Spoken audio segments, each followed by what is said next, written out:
our focus this year is on financial transaction freedom. And there's a move to centralized control. I don't know about you, but I don't want to turn into a Canadian trucker. And I can't tell you the difference it makes in your life to bank or do business with financial institutions or precious metals dealers who are clean. My prediction is the day will come when the states not only call a default for failing to protect against invasion, they're going to call a default for failing to follow the financial management laws and start demanding the money back that's been stolen. We have a political problem. We don't have there's no financial problem. There's no economic problem. We have a secret governance system, which is highly dependent on war and organized crime, and we can't afford it anymore. Am I building, personal and family and community wealth in a way which makes the pie bigger? Or am I participating in shrinking the pie in a way that makes me money? I can't tell you how many people in the planet are making money doing things that harm other people.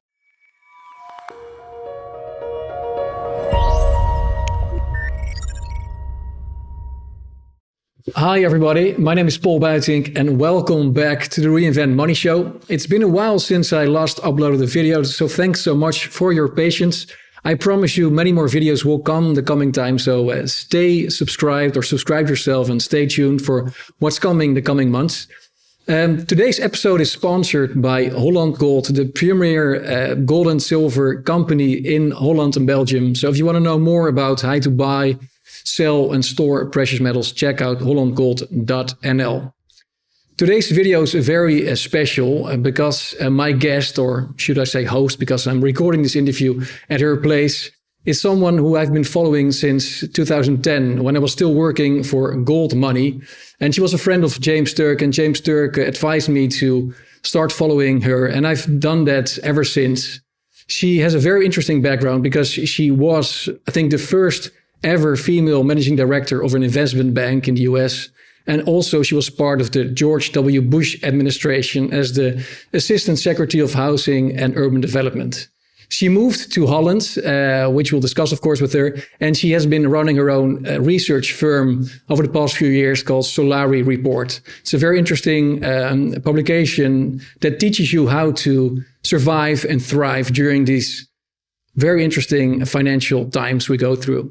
Of course, I'm talking about Catherine Alston-Fitz. And you forgot to mention, I'm a very happy Holland Gold customer. Oh, thanks so much for saying so. Yeah, it's funny because through that, Catherine Alston-Fitz, she's a customer of ours. Like, I've thought so long, like, how's that possible? And then I found out you're living in Stavoren in Friesland. Oh, you didn't know?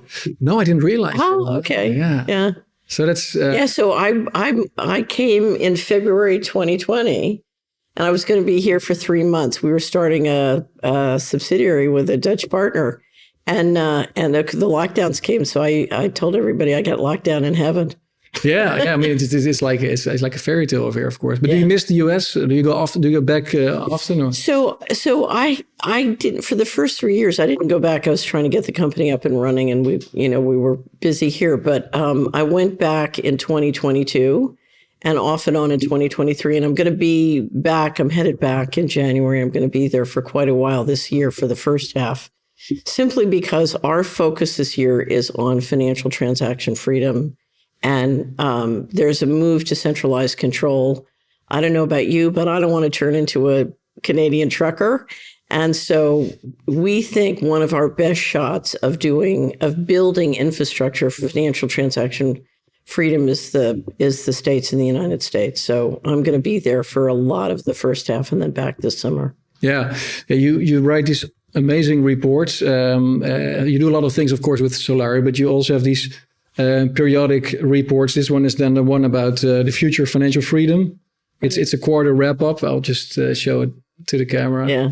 And so this will be the main theme for you guys this year. Yeah, and it's interesting if you look at the pieces that we published in the future of financial freedom. We were meeting with some state legislators and government officials in one of the southern states in the United States, and the revenue officer, very brilliant, astute man, said, can you write a memo for me on what is financial transaction freedom, what threatens it, and what we can do about it? And so we did. We wrote a memo and sat down and said, okay, what is financial transaction freedom? What does that look like? What are the things that threaten it? Because it's not just central banks trying to control. It's also problems with the power grid and, all sorts of other political problems. And then what can we do about it? And of course, what you can do about it if you're a state official or a government official is totally different than what you can do if you're a private investor or an individual. So we have different groupings of what you can do. And then the officials in Tennessee asked us to prepare a memo on why a state needs a sovereign state bank. So in the United States, you have 50 states. North Dakota has a sovereign state bank. Many other states did have them, but they gave them up. And now the states are looking at doing them again, as well as bullion depositories. So what's happening with gold and silver is quite interesting in the states. But we had Richard Werner, who I think is the top academic scholar in the world on central banking. He's one of my favorite guests on this channel as well. I can't say enough good things about Richard Werner. And anyway, but we had Richard write a memo that's extraordinary, he and his team, on why a sovereign state bank would be good for Tennessee. But if you read it, the information applies to any country or state in the industrialized world. I tried to set up a bank like that in Holland called the Deposito Bank, but the plan was to let it be a full reserve bank based on the euro, so nothing to do with bullion, but at least to provide a sort of an alternative to commercial fractional reserve banks, to have a full reserve bank that people could have a basic account, so at least they would always be able to transact in euros. Right. But it was denied because they found all sorts of reasons why they couldn't give it a license. But tell me then, how would it work in the US? Let's say Tennessee, you have a state bank. Here's what you want, and it's very simple. A sovereign state bank is a bank that handles the deposits of the state and provides all sorts of ancillary banking services. So instead of the state banking at private banks, it's banking at its own bank.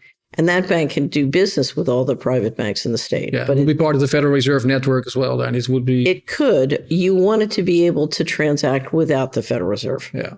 And part of what we're talking about is creating independent payment systems so that no one in the Federal Reserve, no one at the Federal Reserve banks, and no one at the at the Treasury can sanction or control and stop liquidity within the state. I mean, this comes down to sovereignty and liquidity. Who controls the state's money? Is it the state? So if you go back to the austerity period in Europe, when the new government came in Greece, what they discovered was their taxes were collected on payment systems controlled by corporate contractors who were loyal to the banks. And they were not a sovereign government because they didn't have information, they didn't have IT sovereignty, and they didn't have financial sovereignty. Yeah, exactly. Because you mentioned the Canadian truckers earlier, but the Greek people in 2015, where they were only able to withdraw more than less than 50 euros a day. That was like the most, just like in Cyprus in 2013. Those instances really showed how vulnerable you are as a consumer or we had country. A huge battle in 2021 in the United States. The nominee for controller of the currency had just published an article in the Vanderbilt Law Review that said, oh, CBDCs, inflation's not a problem. You just freeze everybody's bank accounts. Yeah. Now, luckily, there's a wonderful senator from the South, from Louisiana, Senator Kennedy. He got her killed. But we like to think we contributed. My co-host on Money and Markets at the Solari Report is John Titus. And he did a video on the nominee that was, we called it Sticky Fingers, because you have some great researchers at Wall Street Parade. They dug out the fact that she'd been arrested in graduate school for shoplifting. And so, the idea was she'd also gone to school in Moscow, which is part of how Kennedy killed her. But the idea that you would nominate somebody who has a felony record for shoplifting to run the U.S. banking system was somehow very appropriate for the current. Yeah, well, Lagarde has also had her criminal problems in the past, I would say. So how would it work then for let's say you live in Tennessee and currently any citizen across the world has to deal with a lot of censoring and financial transaction and limitations. So would a citizen of Tennessee also be able to get an account at this state sovereign bank? North Dakota allows citizens to get deposits, but they literally can't bank online. So, you'll see a citizen get a, get a CD or but it's not that liquid. So you really wouldn't want to use the state bank for retail banking for citizens. You want them to go to the local banks, and then you want the local banks to be protected from both the Fed cycle and sanction interaction. So you would advise most people in the US to stop banking with JP Morgan and those types of banks and start banking as locally as possible. So here's what's happened to me. In 1998, I was trying to stop the financial fraud in the housing programs at the US. We had worked as a financial advisor for the mortgage insurance operation at the Department of Housing and Urban Development, which between credit and regulation really runs a lot of the mortgage markets. And the collateral fraud in the mortgage markets in the United States was off the charts and getting much worse. And there was a big war, and essentially, the collateral fraud and the predatory lending was just taken up and ended up in the financial crisis, as you know. Anyway, so I'm in the middle of this battle, and it ended up with us being targeted by the Department of Justice. And we had one of those huge food fights that you see. I don't know if you ever watched the movie Enemy of the State, but I played Will Smith in real life. It was wild. And we had 18 audits and investigations, 12 tracks of litigation, physical harassment, smear campaign. I was right out of the movies. Anyway, I'm in the middle of this huge battle, and I'm writing a check on JP Morgan Chase personal banking. And my hand froze, and I said, why am I banking at the bank that is in the lead doing this? Why am I doing that? And I said, I have to come clean. And that's when I came up with the idea of it just came to me, I have to come clean. It took me two to 3 years to get my companies and myself out of JP Morgan Chase. And I was also in Citibank and another bank in Washington. And, it took years to kind of evolve out and get banks that I could trust. And now I believe I bank at one of the greatest banks on the planet. And I can't tell you the difference it makes in your life to bank or do business with financial institutions or precious metals dealers who are clean. Yeah. They're straight up. The people behind them, Well, I don't always know. So when I first started to do business with Holland Gold, I didn't know the people, but now I do. But, I used them because my partner had used them and had great success using them. So a lot of times personal recommendations, people who've had long experience make a big difference. Anyway, but I was stunned because as the financial fraud got worse and worse and worse, you would see more and more people doing business with JP Morgan Chase. And you were like, how can you do business with it? Would you let a serial killer into your living room? Why would you allow somebody who's engaged in sequential criminal felonies into your wallet? And even worse, they would complain about those banks while at the same time still do business. Yeah. So and it was there was a form of disassociation. So I was talking to a subscriber about when was it? It was 2019. And I discovered that they were banking at JP Morgan Chase. We had published a great interview with Helen Chapman, who was one of the lead attorneys litigating the Madoff. And if you've ever studied the Madoff or MF Global, what you realize is those were frauds controlled by JP Morgan Chase. Yeah. On Netflix, there's an amazing documentary about Madoff, which actually shows that. Well, it was amazing because I had this magical moment with Helen when I interviewed her. And she said, and I hadn't realized this, as you kind of discovering it when you do it. She said Madoff had for his investment advisor, he had two businesses. He had a brokerage business and investment advisory business. And from the mid-90s on, he only had one bank account for the advisory business. And I said to her, Helen, who was the securities custodian? And she said there was none because he never bought any securities. And I said, Helen, who was the bank? Yeah. And she said, JP Morgan Chase. And I said, don't you understand? They were the senior partner. They controlled. Because if the money's coming, if 60 billion comes in and it never buys any securities or goes out to a securities custodian, they know. Yeah. You know, I want to talk to you about securities later on also, because with the Great Taking, the book that you also mentioned in one of your analysis, apparently whatever we think we have as security is at our brokerage. It's probably also, well, let's discuss. Let's see if we get to that. But a lot of people. But let me finish JP Morgan Chase. So anyway, so I found this. And so I said to this subscriber who was looking for work, I said, I'm going to hire you and I'm going to pay you to make a list from 2006 to date of all criminal and civil money penalties by JP Morgan Chase. And you should read this document. It's unbelievable. And it's long. And we had it professionally edited and proofed. And we were very careful. My general counsel, went through the whole thing, and our editors went through the whole thing. And it is a list, $42 billion of civil and criminal money penalties. And when you look at it and you read it, you realize that's a business model. Yeah. Okay. I engage in fraud. I make X dollars. I kick back 10% to the Department of Justice and keep on going. Yeah. It's a business model. Anyway, but why do people do business with them? Convenient. How is it convenient to do business with somebody you can't trust? Yeah, but like same in Holland, we have only a few big banks, and they're also constantly getting fines. And people still stick with their banks because they're used to it. It's convenient. They're sometimes the best products in terms of. But in the United States, you have incredible options. Yeah. I mean, I bank at one of the smallest banks in the United States. It's fabulous. So, I can tell you great banking stories of how wonderful it is to bank with them. And they're watching your back, and it makes an incredible difference. So in the US, there's no excuse to keep on using it. There's no excuse. In Holland, it's different. Yeah. In Holland, it's a struggle. I don't know if I should tell the story.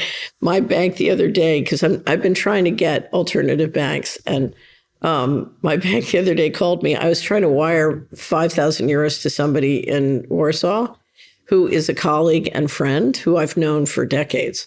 Wonderful person. Anyway, so I'm sending 5,000 euros to them in Warsaw, and they freeze my account and they won't transfer it. And I get a call from somebody who wants to know and it's a woman, wants to know if I'm a target of an internet romance scam. But then it's sort of, in a way, I feel like there the bank is genuinely maybe trying to protect. Absolutely. What I said to them, thank you for watching my back. I appreciate it. And it's rare for a big bank to do that. Yeah. My bank will do that very quickly. Yeah. I always tell the story. I was in Verona to see Beethoven's Ninth in the amphitheater, and we were having a wonderful time because all the cathedrals during the summer will have these fabulous concerts. And so we're cathedral hopping to these fabulous concerts. And I'm walking down the street between cathedrals, and my cell phone rings, and it's my bank from Pennsylvania. And the woman is laughing. She says, "We don't know who just charged $500 for tickets to Paris Disney World, but we're sure it's not you." Yeah. And I said, "Not me, shut the card down." Yeah. They caught it right. So that's good, right? That's what you expect from your financial partner. Yeah. Yeah. So I but like, for example, in Holland, we have, maybe you've seen, there was a show about it on public television about how banks have gone way too far in harassing their customers with all sorts of questions. And they constantly label people as potential terrorists or money launderers because they do unusual transactions, and it's gone completely out of control. And so hopefully that. But I would say the regulators pressing them. Yeah, so it's banks, of course, being afraid of fines. But I personally also had to endure that with my bank. I've been banking for 30 years with the same bank, and then I sent some money to my father-in-law in Ecuador, and then boom, a letter with all sorts of questions. If I don't provide information, that's capital controls. Yeah, they're trying. If you don't have the law that says we can stop anybody from sending capital abroad, what you do is you just get sticky. I mean, one of the reasons I like Holland Gold is there's no stickiness dealing with Holland Gold. It's just yes, no, boom, boom, real quick, very professional. Stickiness is when, I used to have this happen all the time with some of the big brokerage firms in America. A client would call and they wanted to sell and move money to someone else. And it's war. They're so sticky. It takes, multiple calls and multiple weeks to get their money moved. That's what I like about cash. Like we have still quite a high percentage of our transactions is cash based. So there's nothing more honest than me giving you a bar of gold, you giving me a pile of cash. That's like, because it's a transaction without a third party involved. It's like we say in Holland, boter bij de vis. It's like you give me butter, I give you fish. It's barter, and it has beauty. Right. Well, we promote cash like crazy. Yeah. So cash Friday is one of the. We started with Cash Friday, and then Polly Tommy from CHD TV moved it to Cash Every Day. And we have these caps. Cash is great again, and people send us pictures from all over the world with their Cash is great again hat. And in many areas. So Katie Hopkins just did a video about cash use in the UK going. It was up 7%. Okay. And our feedback from different areas of the United States is cash use is going up dramatically, in part in response to inflation, but in part, I think people know they don't want to be controlled, and they know it's something they can do, and they can do it without picking a fight. Yeah, in Holland, I really don't see it happening yet. I mean, I know a lot of people, of course, because of my business that like cash, like yourselves. But for example, if you look here in Stavoren, is it still possible to pay cash? I pay cash for almost everything. Yeah, okay, and they're still they don't look at you like you're some sort of criminal. No, not at all. And some people may ask, look, Catherine, if you move from one bank to the other, you're still part of the system. You're still banking. Yeah. But it's sort of, so we're all part of the system. Right. Yeah. I mean, so we're trying to, cleaning things up are not 0 to 1. Cleaning things up are, it's 1, 2, 3, 4, and it's a percentage game. You're trying to steadily move back to gradual process. Right. Yeah. But what we want is, I don't think we want to leave the system, because civilization requires systems. Yeah. What we want is, we want to return our culture to a moral base. We want to support the rule of law. And then we want, on top of that, to build an economy which is productive. And productivity requires meritocracy, and it requires competition, and it requires transparency, particularly of government money.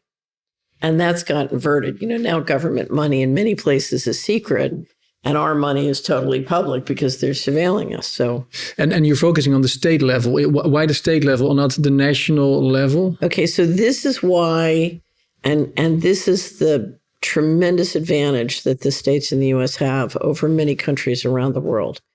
Under the Constitution, the states delegate the powers to the federal government. So the powers of the federal government were created and delegated by the states. The states have the power to take them back, number one. They have the power to enforce them. So Texas just sent a notice of default to the government because the government had failed to protect it from invasion, which is one of the government's job, the federal government's jobs. And the powers not delegated to the federal government are reserved to the states. So the federal government, the states have more power in theory than the federal government. Now, if you look at the history of the power relationship, it's always been compromised because the central bank can print debt-based currency and hand out money. And if you talk to any state treasurer or state official, they're getting bought with that money. So and the very clever trick in the Constitution is the states can do gold and silver, but they can't print money.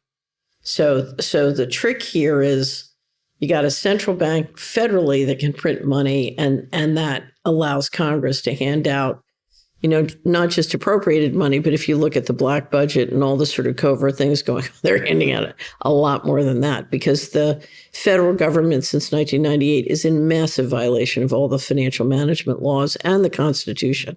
Yeah, so that's one of the things you discovered back in the 90s, which eventually also led to all the problems that you had to deal with. My prediction is the day will come when the states not only call a default for failing to protect against invasion, they're going to call a default for failing to follow the financial management laws and start demanding the money back that's been stolen. What would that eventually mean then? A full disintegration of the United States? Well, I don't know. There are different ways this can go. And I think a lot of the people who are trying to globalize the dollar system want to see the states break up. So I think there's a reasonably good chance you could look at a breakup of the United States. It's not unlike what happened to the Soviet Union, after. Or what's going to happen in the European Union, most likely. Right. So if the states break up, the chances that the European Union will break up before or during or after is very high. So, Because if anything, the dollar channel has kept itself strong by weakening Europe, and that puts Europe. You're really watching Germany get its weakened significantly, and if that continues, the thing holding the European Union together was the strength of Germany and the agreement of France and Germany to kind of keep it together, but that could fall apart. So the European Union looks more fragile as a union to you than the United States? I don't have enough intelligence to really make an intelligent comment on that. I mean, I wish I knew, but I don't know for sure. I think if you look, to me, the dollar system is being globalized. Now it's been globalized by the euro dollar as well. Yeah. But basically you have a central banking system and a dollar system. It's being run globally, and the people who control and run it don't identify with national sovereignty. No, and for them it would be more beneficial to have a lot of small states instead of big unions like the US or the European Union. Right. If you've got satellite weapons, then you're better off with everybody, pulling apart. Now, here's the thing. I don't think you give up on governments, because governments have been very useful for control. You lever the government up, you put it in a debt trap, and then you have the government, coming up with all these rules and regulations that drive us crazy. If you talk to all the governments who've been saying, no, we won't sign the WHO treaty, or no, we want to pull out of the WHO, what the government leaders will tell you is we're in a debt trap. And if we don't do what they say, if we don't go into the WHO or we don't go along with this treaty, we're going to lose. The World Bank's not going to roll over our debt, or, The banks have got us by the short hairs because we're in a debt trap. And that's what they've done to the United States.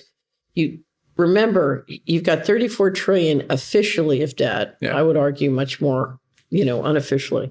But you've got 30. How much more do you think if you add up all the black budgets over the past few years? So we'll get into that in a second. Let me finish this. So you got 34 trillion of debt. Here's what's important to understand. There are two things that are important to understand. They could have issued $34 trillion of currency out of the Treasury. There is no reason we have 34 trillion of debt, right? Yeah. Treasury could have just issued greenbacks. Yeah. Now, every time a president tries to issue greenbacks, they get shot. One of the reasons I live in Tennessee is Andrew Jackson tried, and he got shot, but he took the bullet and lives. He got the bank killed.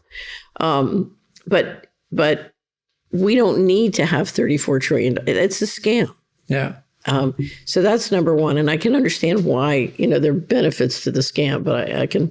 But the other thing is, if you look at the finances of the U.S. government, after they issued that 34 trillion and put the 34 trillion in the Treasury, 21 trillion that we can prove, and even more, I would argue, disappeared out the back door. So we've got debt we didn't need to have, and the assets that debt finance are literally owned and controlled privately by people. In other words, so that balance sheet looks quite insolvent to me. But it's not, because those assets belong to the citizens. So it's very interesting. We did a wrap up in 2015, and I made a stock certificate of ownership for all the black budget spaceships, and I put the citizens of the United States as the owner.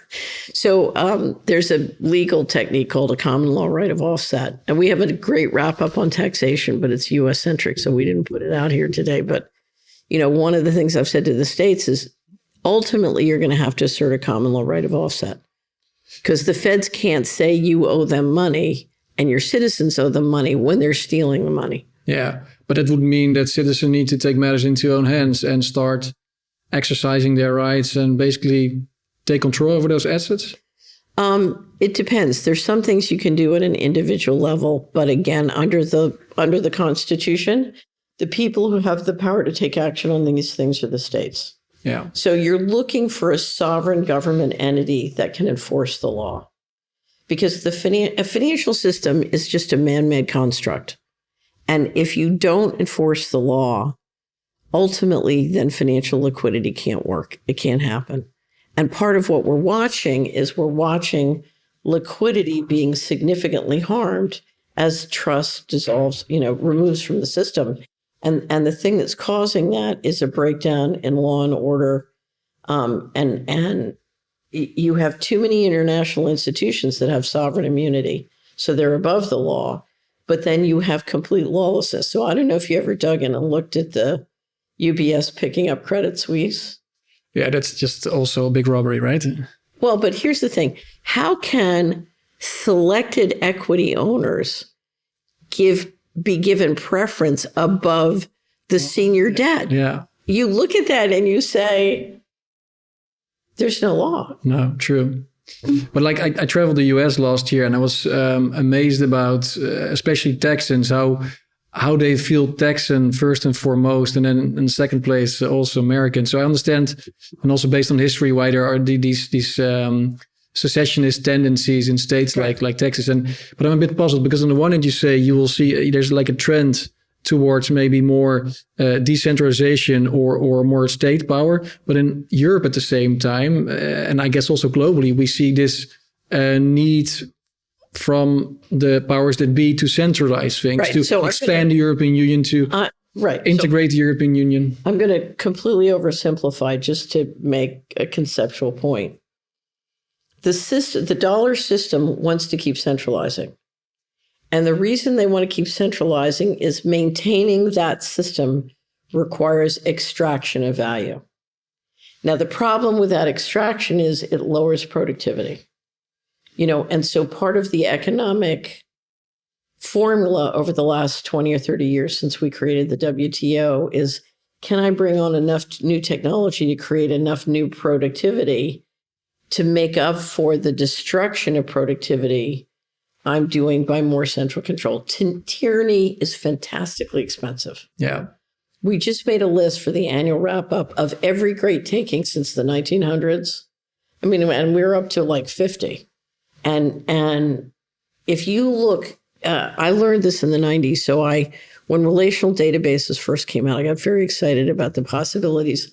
And we downloaded all the federal data on expenditures of appropriations, credit, taxes, everything. So revenue, sources and uses of all cash and all credit guarantees. There's huge credit programs in the federal government. And then we displayed it and made it possible to display it by place. So you could come in, we had a software tool called Community Wizard. You could come in and say, okay, my place is my zip code, or my place is my county, or my place is my municipality. And then you could spit out all the data about sources and uses of money and credit in your place. And you could look at the federal budget, not according to housing or military or transportation, but according to my neighborhood. And the power of that is because then you can see all the fraud. You can see the games. And suddenly you can, as a citizen, you can start to bring accountability. And if you're a small business person, you can say, wait a minute, we're paying some corporate contractor in Washington $125 an hour, and we can make a fortune and create 50 jobs doing it for $50 an hour, right? And so you start to see all sorts of arbitrages that can make money for the local guys and save money for the taxpayers. And it's not lawful in America to spend 3 times more. So I would find neighborhoods where I could create a housing unit for $50,000, and we were spending $250,000 per unit to make housing in that neighborhood. It made absolutely no sense. No. And I'll never forget it. I took the documentation to the woman who was the assistant, the guy who was running the $250,000 program. And I said, we could get 5 homes for the price of 1. And she got really angry at me. She said, but how would we generate fees for our friends? I said, that's honest. Yeah, no, I always appreciate an honest person in that situation. But it's much worse in America than it is in Holland. We've had centuries of fees for our friends. And you are optimizing local investment to produce central control. Now, the push to decentralize is because people want to be productive. If you look at the war in the 2016 election, it was basically the people on the ground who do your agriculture, your oil and gas, your trucking, your concrete, concrete things dealing with the real world, not making movies in Hollywood, but concrete things. All these rules and regulations that you're describing are destroying their productivity, and they want to be productive. Yeah. And they want to build family equity, and they want to build community equity. They don't want it centralized. So if I have 20 small businesses on Main Street, you shut me down during the pandemic and you let Costco stay open and take my market share. Yeah, but that happened, of course. So, but you're seeing there as sort of an end to, like, a limitation to how far they can go then when it comes to centralizing some of these things. So here's what happened. We just finished doing our annual wrap up, our news, trends, and stories. Our number one story was, to my surprise, I didn't expect this, but when we went through everything that happened in the year and we racked it up the way we go through the process, the number one story was 2023, the year of pushback. And what we realized, normally we put the 20 stories on one page.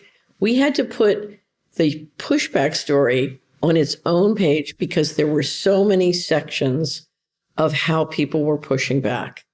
And it's a huge page. I'll show it to you if you're interested. And we looked at it and we said, oh my God. And here's what happened. 2020, we got whacked. 2021, people started to say something doesn't, something's fishy here. This doesn't make sense. And I watched this with the entrepreneurs around me, whether in Tennessee or here. 2020, and they couldn't believe, they had a lot of faith in institutions, and they couldn't believe that the lies were this big, this bad. 22, they were like, okay, they're lying. They're all lying. The government's lying. Big Pharma's lying. They're all lying. Okay, I get it. They're lying. What are we going to do? Okay, we got to take action. So they decide to take action. 23 is when you really see it. It rolls out the litigation. Election results, you see. Election results. Okay, so if you look at the pushback, and so 23 is really when the pushback started to get going. And in 2024, I just think it's blossoming everywhere. Because you have really professional, talented, experienced people who are saying, oh, there are two roads. One leads to slavery and the other's freedom. And I don't care what the chances are, that freedom works. I always have the Road to Serfdom of Friedrich Hayek in the back of my mind. I love that book. I read it also in the States a long time ago, but we're on that path. But fortunately, there's a fork at some point. There's a fork. Yeah. And what happened was, the last 3 years kicked an enormous amount of very talented people out of the middle of the road and onto the Freedom Team. And they, when they shut down the Canadian truckers, that was a bell that went round the world. You're seeing, there's going to be a huge demonstration of the German farmers pretty soon. On the 8th. And, but you see it in the farmers here. It took the farmers and the fishermen in the Holland a little bit of time to realize, oh, this is part of an entire, global control model, One Health, the UN, CBDCs, the whole thing. And this has nothing to do with what they say it has to do with it. This has to do with controlling the food supply. Because if I want financial transaction control, to get financial transaction control, I've got to control the food supply. Yeah. Those are two sides of one coin. And it took the farmers and fishermen a while to realize, oh, this is a scam, but they've got it now. And the German farmers really got it. Yeah, they tried to hijack a boat where ministry was on. Oh, really? Yeah, it happened last night, yeah. It's interesting. I'm reading at the moment this book, maybe you've read it too, by Joseph Tainter about the collapse of complex civilizations. And it's, of course, there are different reasons. Sometimes it has to do with the depletion of resources, or it can be a meteorite or something else. But most of the times it's about the elite extracting too much, leading to a popular revolt, and then a disintegration of the empire, whether it's the Mayans or Incas, whatever. So I guess if you're a smart elite, you see in time that you're going too far with your extraction methods, right? Yeah, but I'm not. You want to keep the show going, right? So there are members of the elite who understand that's gone too far, and you're seeing some backpedaling. But they have what I call the going direct reset. That's what the central bankers voted on. And if you go back through history, every 100 years or so, they do something like this. And one of the common tricks is to use plague laws to consolidate control of capital and labor. So this is an historical cycle. What we promote is what I call the building wealth reset, because we do need a reset. Yeah. It's very important to understand we do need a reset. We can't keep going the way we're going, but we need a reset, I believe, that decentralizes and builds wealth, because the magic that I learned during the 90s when I did the databases, I had a really talented guy working for me. We'd hired him from MIT from the PhD program. And I had him taking the databases of the place-based data. And I said, look, just let's re-engineer the federal budget to optimize local economies. So we just want to optimize the equity by place. And he went off and he did the simulation. He came back and the wealth creation was so big, I didn't believe. I was like, you had to make a mistake. This is impossible. And I made him go back and finally said, look, you got to stop and work the weekend and go through my numbers because I'm right and you're wrong. So you got to. And I did. And he was right. And when I realized how destructive central control is of total wealth creation, and I realized what was possible, that's when I said, there's no economic, we have a political problem. We don't have there's no financial problem. There's no economic problem. We have a secret governance system, which is highly dependent on war and organized crime, and we can't afford it anymore. And right now it's out of control. So the question we all have is, how are we going to deal with that? And it's a complex thing, but we need to be able to decentralize power. We need to bring transparency to what's going on. And we need to say to the guys who are running things with massive amounts of privilege, no, we're not going to have a secret governance system anymore. Yeah, so the only proper reset, in your view, would be a focus on local well-being. So try to do as much as you can locally, build up your economy locally, your wealth, instead of this global economy that we're currently in. You're going to need both. Yeah, it's a mix of that. It's a mix because people want to trade. I want to trade with people all over the world. We want to broadcast this across. Yeah. So I love financial liquidity, and I love, so I want both. Do you know Bob de Wit? Is this Dutch guy? With economy. And he's Society 4.0. Yeah, so like finding the right balance between local, as much as possible local, so energy, food, maybe even like a local internet as well, but then having the right global infrastructure as well. Right. So what you want to do is you want to optimize productivity. And DeWitt really understands, I think, labor productivity and productivity. So think of the planet as a body, as a human body, and a community is a molecule. And a body can't be strong unless the molecules are strong, but the molecules can't be strong unless the body is sound and structurally sound. Do you know what I mean? Yeah. So it's not an either or, it's an and. And there's no reason why you can't. But it does require transparency about what's been going on. And transparency is tough because we all have to face. Yeah. And what kind of global governance would we need then in order to still deal with some of the global problems when it comes to, for example, nuclear proliferation or poisoning the seas? Right. You absolutely. So you need like a UN still, in your view? I don't know. I think the UN is so corrupted. It's kind of better start over. Yeah. Better to start over. But you're going to need global institutions, and you're going to need global enforcement, and you absolutely need global markets. Yeah. So I have no objection to any of those things at all. I embrace them. But I kind of got forced into local investment because I was trying to figure out what in the world was wrong. And you have to understand. To get things right, you have to understand, okay, what can permit a man and a woman to have children and be healthy and be successful? Because it starts with creating healthy people and growing healthy people and educating them. And that translates into family enterprises, which translates into healthy communities. And, and you scale up from there. Yeah. And you need to have a culture and a society where people can be productive. Yeah. So freedom is the most important ingredient for that success to happen. Without freedom, we're toast. We're lost. Yeah. Yeah. It's so simple. It's slavery versus freedom. And, I use the word slavery and people think that's extreme, but if you look at where they're going, that's what they want. There's a great video. If you come to Solari, we have a collection of CBDC shorts. Have you ever seen it? No. Oh, it's great. You have to find it. So I'm a great believer in I love short videos, shorties. Anyway, so we have we've made about 80 shorts. If you come into Solari, it says CBDC shorts and you can click over.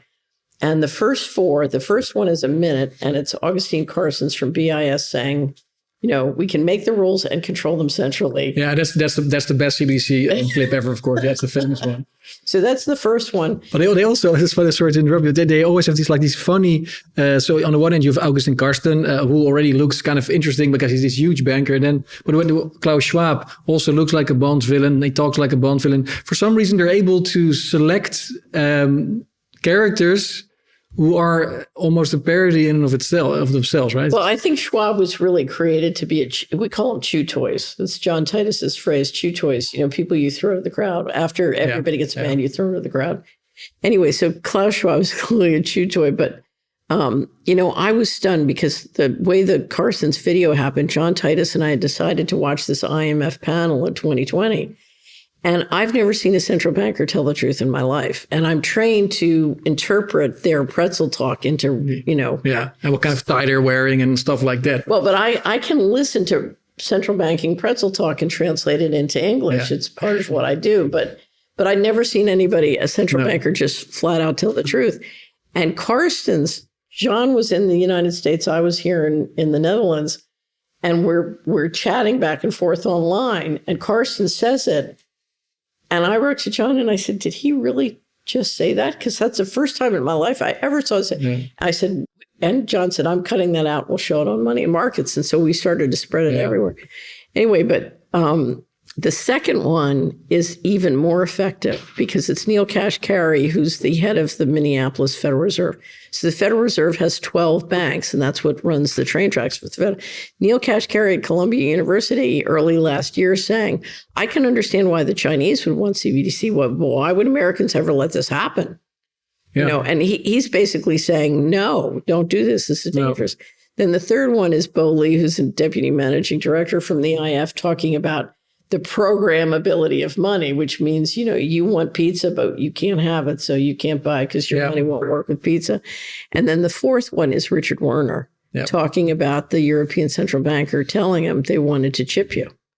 Yeah, and Richard Werner thinks it's just a one big power grab by the central bank to eventually get rid of all the community banks. And even at the end, also get rid of the big banks and end up with just one bank.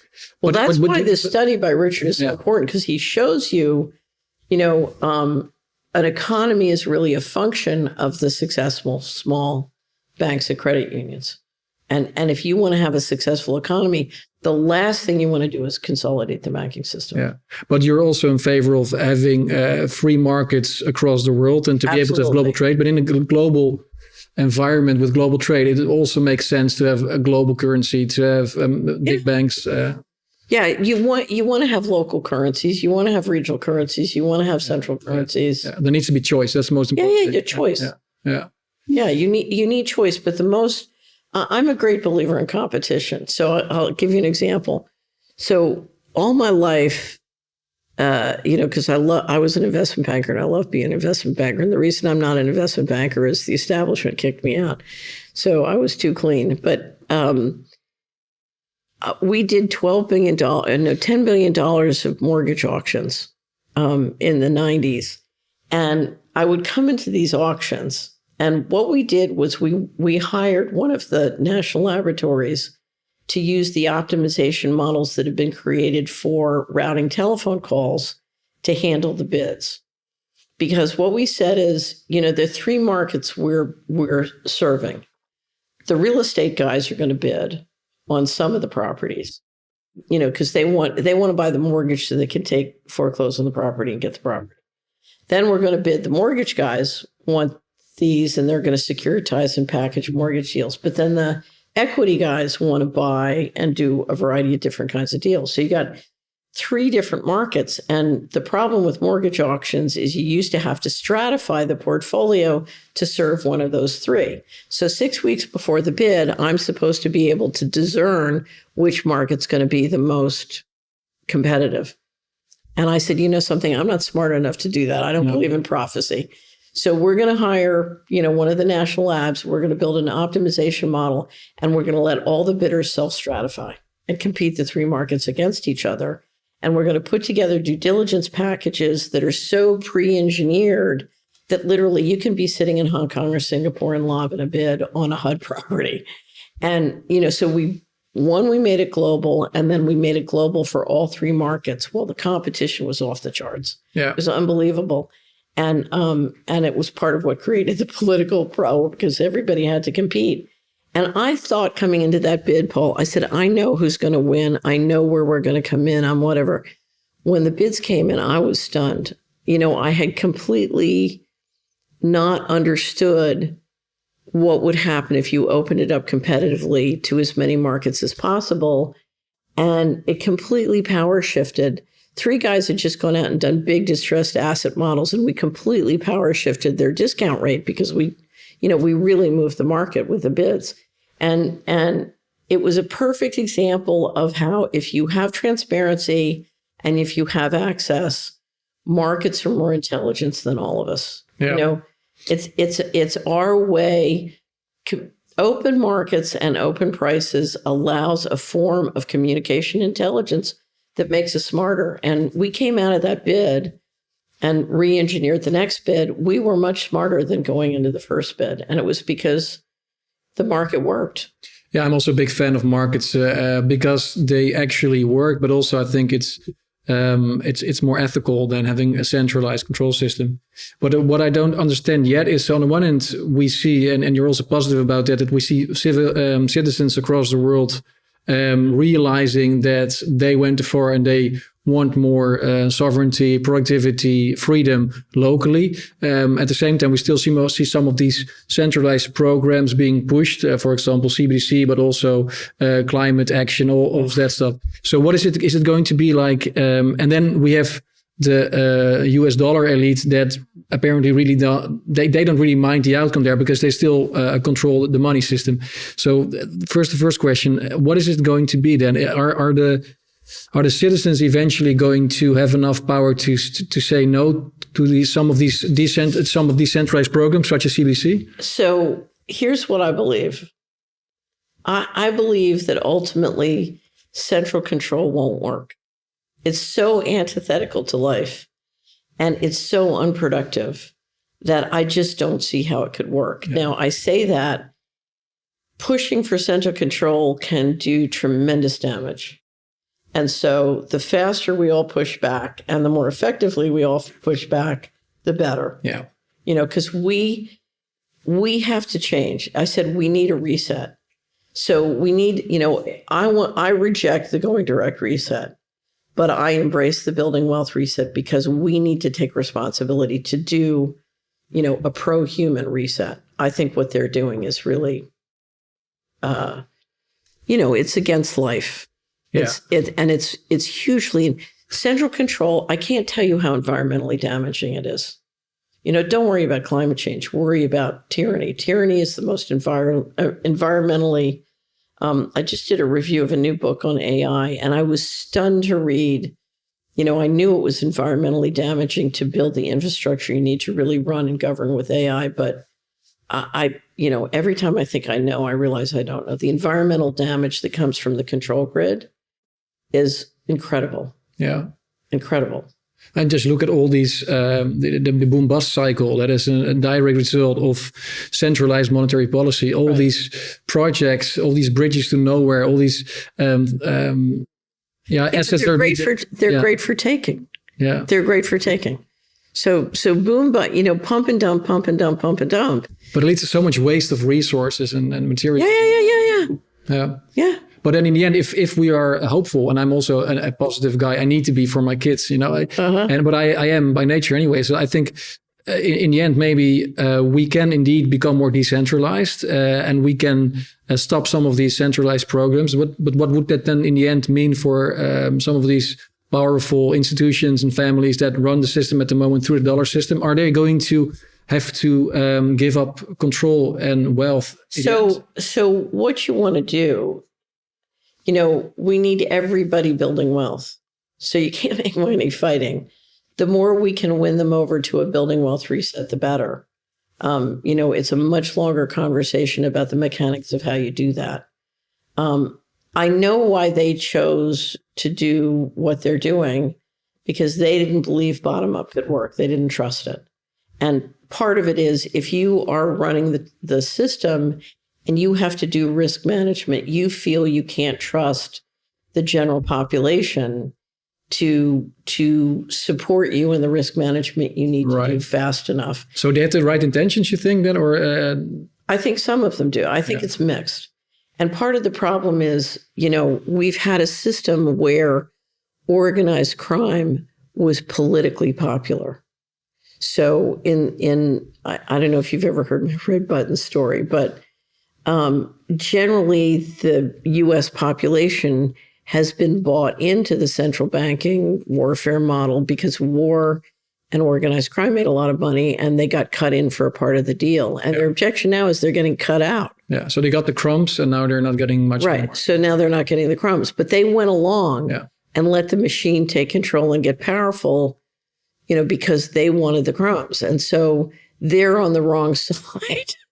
They got caught on the wrong side. They got caught off sides. Yeah, so that's what also Trump, of course, realized probably was one of the reasons why he was elected, because he saw how many disgruntled people there were in the U.S. that previously were able to live off the crumbs, but not anymore. Right.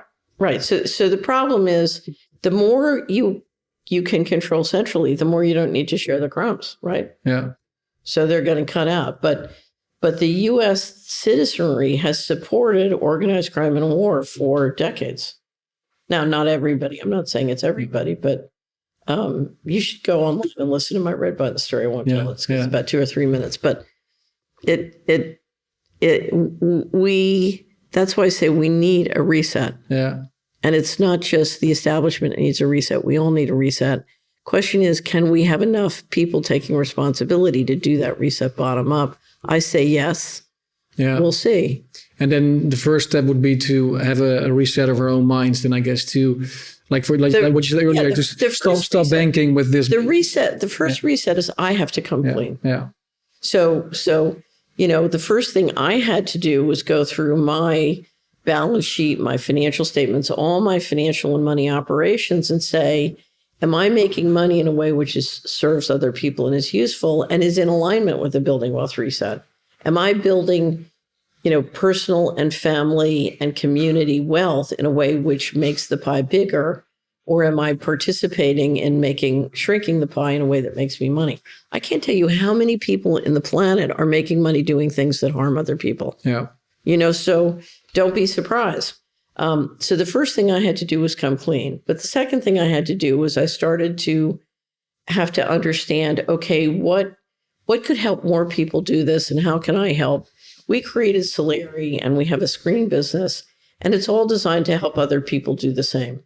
Because at some point, as the middle of the road goes away and you can't live on the crumbs, they're taking the crumbs away. You've got to decide, are you going to go with slavery?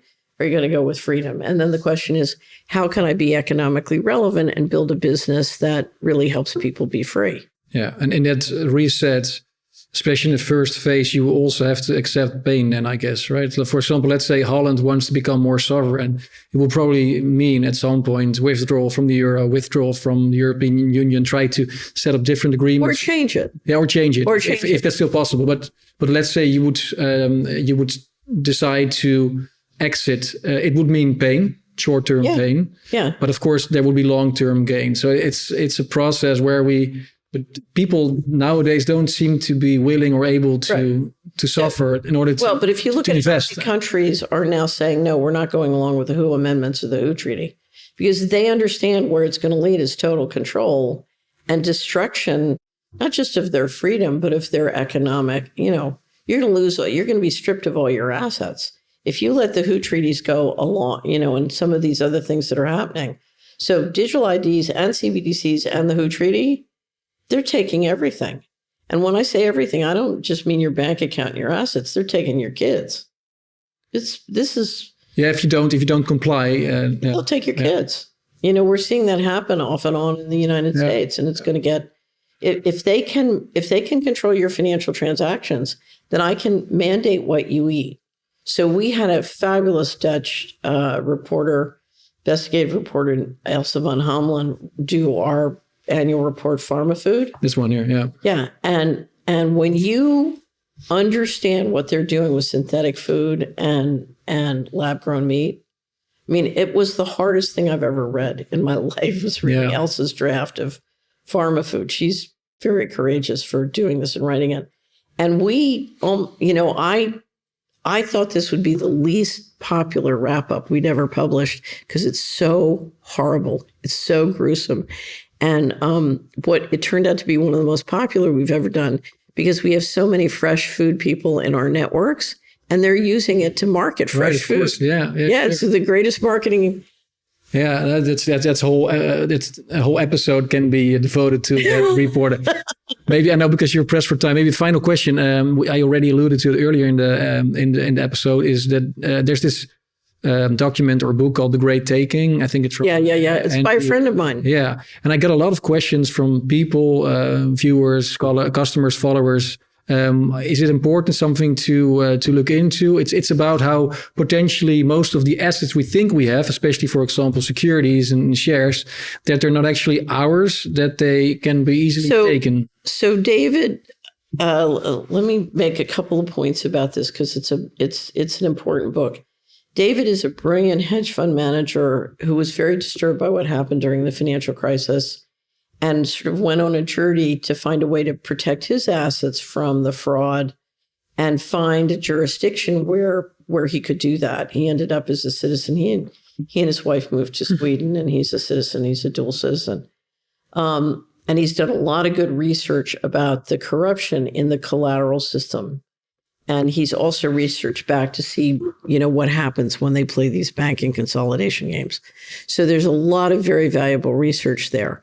I don't believe that David has proven that legally they can, at a very high level in the financial system, use derivatives and other mechanisms for the banks to take all the securities. So I don't believe he's proved his case.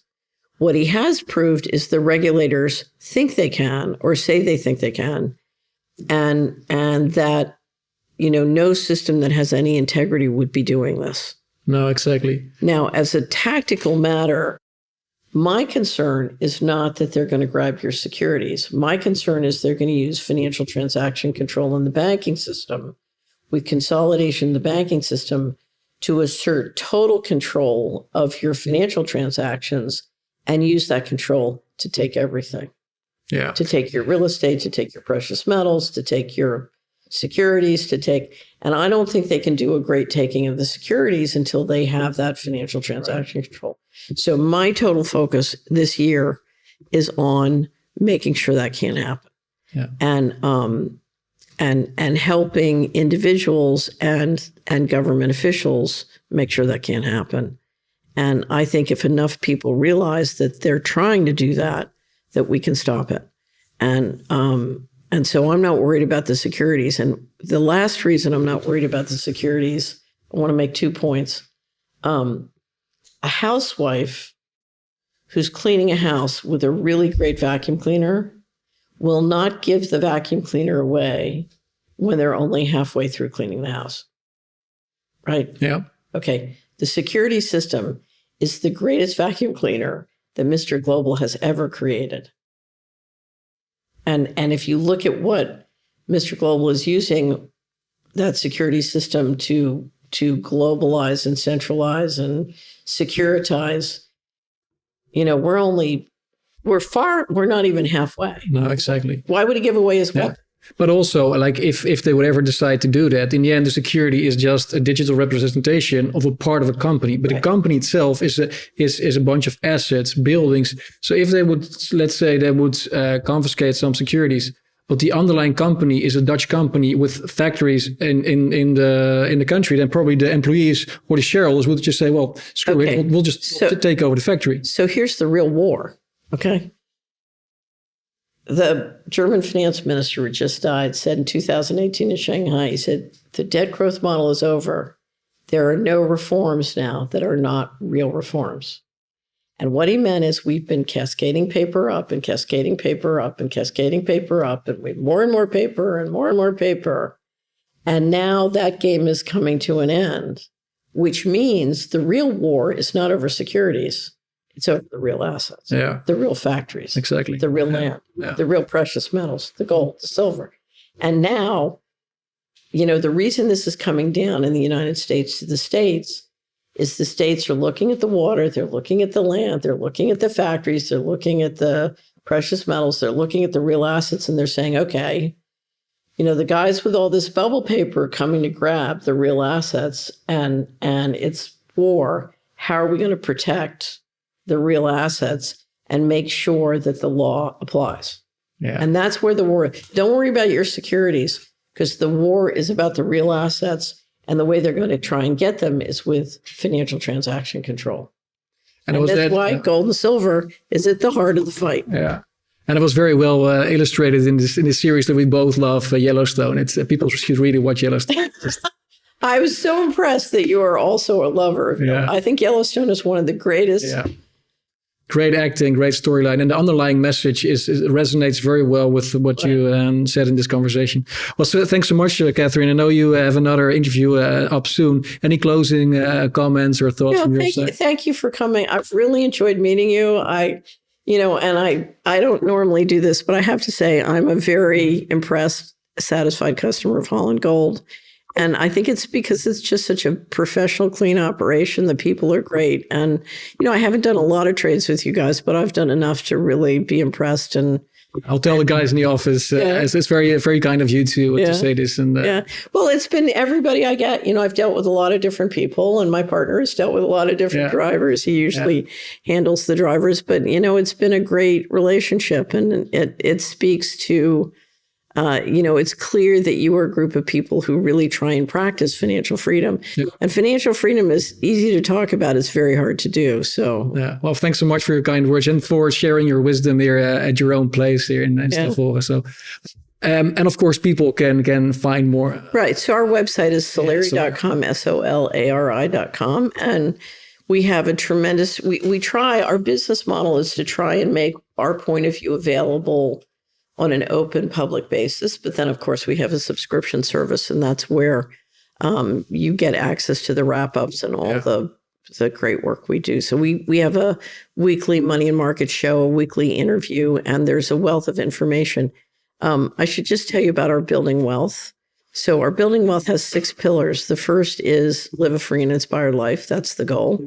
The second pillar is navigation tools. I find that most people don't have a good map of reality, and we think you need a map of the official narrative, and then you need a map of reality. Reality is for your time and money. The official narrative is for the cocktail party. You need to know both.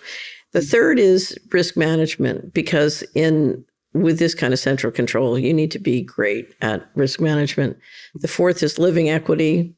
Great culture, great people, and great environment. The fifth is financial equity, very important to have family wealth. And the last is turtle fourth, which is about never giving up. Never giving up. People check out solari.com to find more about Catherine's work. Like the video, share the video, and see you on the next episode of Reinvent Money. Thanks, Catherine. Thank you, Paul.